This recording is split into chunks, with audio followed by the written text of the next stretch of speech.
आज संडे. रात्री पप्पा गाडीवर गेले होते आमचे. आता सकाळी गाडीवरून घरी आले. 2 मॅगीचे पाकिट घेऊन आली. पोराने सांगितलं होतं तर. पोरगी पण नाईटला जाईल होती. ती नाईटहून आली आणि झोपली. मी बोलले काहीतरी खाऊन झोप, तर बोलली नाही, मग पप्पा आल्यावर मी उठेन. पोरगा बोलला मॅगी बनवा. बापानं पोराला मॅगी बनवून दिली. आता पोरगी झोपली होती. बाप झोपला होता, पण पोरगी झोपेतून उठली आणि बोलली पप्पा मला मॅगी बनवा.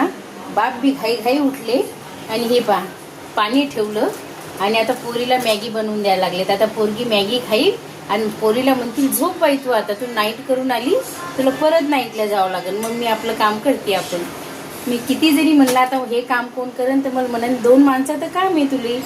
2 माणसाचं काम करायला किती वेळ लागेल, असं हा माझा मालक मला बोलल. आता हे बाकीचं काम मलाच करावं लागेल.